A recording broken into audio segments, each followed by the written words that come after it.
Merhaba sevgili arkadaşlar. Ben Soner Soyer. Bildiğiniz gibi uzun süredir eğitim videolarına ara vermiştik. Ve fakat uzun zamandır benden talep edilen fakat bu talebi hem zaman hem koşullardan kaynaklı yerine getirememeden dolayı bugün bu talebe cevap vermek istiyorum. İlk defa Zazaca bir eseri bona solfej yaparak bağlamada icra edeceğiz. Bu videoyu izledikten sonra bu eserin hayranları, bu eseri çalmak isteyen bağlama gönüllüleri artık bu eserin notalarına ulaşmış olacak. Solfejini kendileri de yapmış olacak ve artık bağlamayla çalıp söyleyebilecekler. Ve fakat ondan önce sizlerden birkaç ricam var.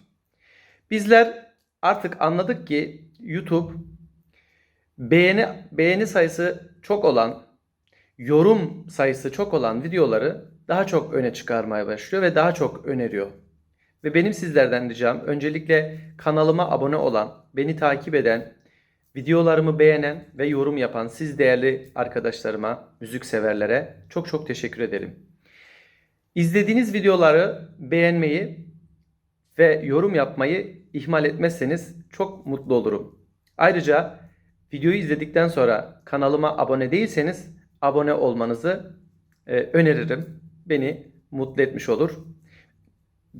Bundan sonraki videolar için de takipte olmanızı, haberdar olmanızı sağlayacaktır. Şimdi sırada eserimiz var. Gelin hep beraber eserimizi bona solfej yapıp sonrasında da icra edelim.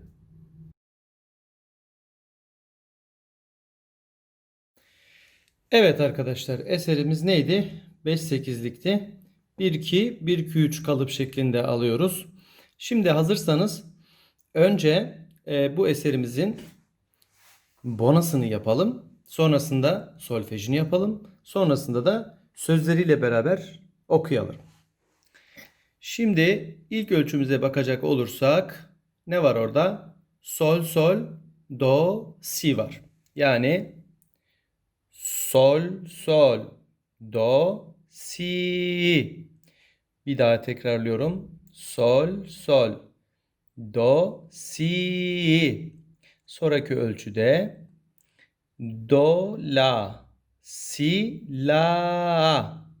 Sonraki ölçüde la, si, do, do. Sonraki ölçüde de re, si, si. Burada dikkat etmemiz gereken bir şey var arkadaşlar. Bakın burada si'nin önünde küçük bir nokta var. Bu noktalama işaretini daha önce görmüştük. Önüne gelen notayı değerinin yarısı kadar uzatır. Dolayısıyla buradaki si tek başına 3 vuruş, yani si şeklinde alıyoruz. Başından buraya kadar geleceğim. Röpriz var. Röprizi tekrar yapacağım. Yani başa döneceğim. Tekrar edeceğim sizler için. Evet. Sol, sol. Do, si. Do, la. Si, la. La, si. Do, do. Re, si. Si. Reprise. Sol, sol. Do, si. Do, la. Si, la. La, si, do, do. Re, si, si. Bunu yaptık. Şimdi alt satıra geçelim arkadaşlar. Alt satırdan devam edelim. Si, sol. Re, do, do. Bir daha tekrar ediyorum. Si, sol. Re, do, do. Sonraki ölçü re, si, si. Bakın burada bir tane daha si var. Aynen orada olduğu gibi ve önünde yine nokta işareti var ve bu 3 vuruş anlamına geliyor. Sonraki ölçümüz do, la. Do, si. Sonraki ölçümüz do, la, la. Sonraki ölçümüz üçü de la. Evet. La, a, la, la. Sonraki yani en sonralı ölçümüz la, sol, la. Evet, burada en sondaki la'nın da önünde yine bir tane nokta işareti var. Bu da bu notanın yarı değeri kadar uzayacağı anlamına geliyor. Yani tek başına bu 3 vuruştan oluşuyor. Şimdi son satırı tekrar yapıyorum. Röprizle birlikte. Çünkü bunun da sonunda röpriz var. Ve röpriz neydi arkadaşlar? Konulduğu yerden daha önceki konulduğu yere gider. Eğer daha önce konulduğu bir yer yoksa sayfanın başına gider. Ama burada satırımızın başında zaten var. Dolayısıyla buraya dönmüş oluyoruz. Şimdi tekrarlıyorum sizin için burayı. Si, sol, re, do, do, re, si, si, do, la, do, si, do, la, la, la, la, la, sol, la, reprise, si, sol, re, do, do, re, si, si, do, la, do, si, do, la, la, la, la, la, sol, la. Evet arkadaşlar, şimdi eserimizin bonasını yaptık. Şimdi sırada ne var? Solfejini yapacağız.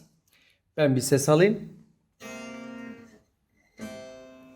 La. Evet. Şimdi buradan itibaren başlıyorum. Sol, sol, do, si, do, la, si, la, la, si, do, do, re, si, si. Reprise. Sol, sol, do, si, do, la, si, la, si, do, la, re, si, si. Si, sol, re, do, re, si, si.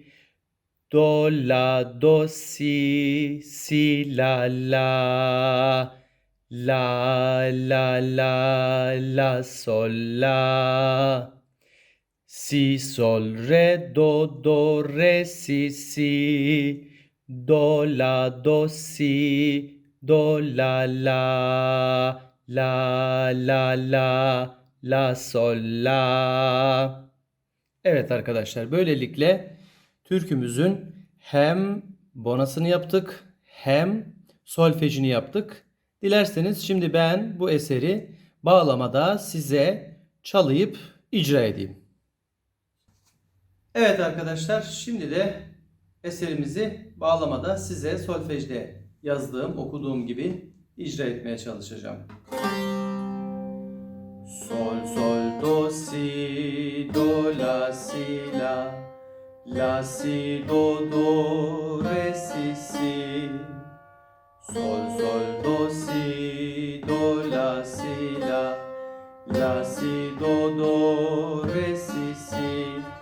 Si, sol, re, do, re, si, si. Do, la, do, si, do, la, la, sol, la.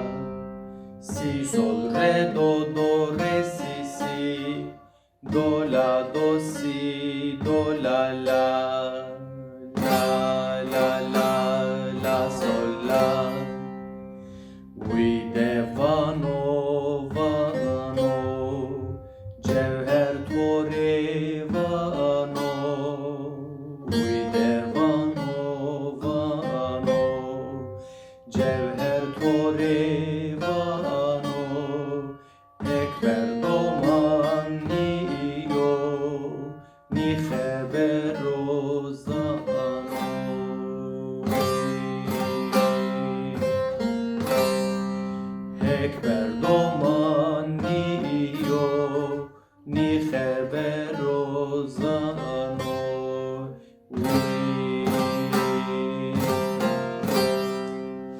Evet arkadaşlar, ve şarkının ilk giriş kısmı olan Vide Vano Vano, yani nakarat da dediğimiz kısmı da aynı zamanda icra ettim. Ben herkes için genel olan bir çerçeve şeklinde hazırlamaya çalıştım. Elbette iyi derecede saz çalan arkadaşlarımız, müzik bilgisine sahip olan arkadaşlarımız kendilerince bunu yorumlayabilirler, kendilerince süsleyebilirler, araya kromatikler koyabilirler. Herkes dilediğince çalabilir. Umarım beğenmişsinizdir. Yeni videolarımızı takip etmek, haberdar olmak için de beğeni yapmayı ve kanalımıza abone olmayı unutmayın. Bu video ile ilgili, eserle ilgili fikirlerinizi, memnuniyetinizi, memnuniyetsizliğinizi videonun altına yorum olarak de yazarsanız ben de bir değerlendirme şansı edinmiş olurum. Hepinize izlediğiniz için çok çok teşekkür ederim. Sevgiler, saygılar, hoşça kalın.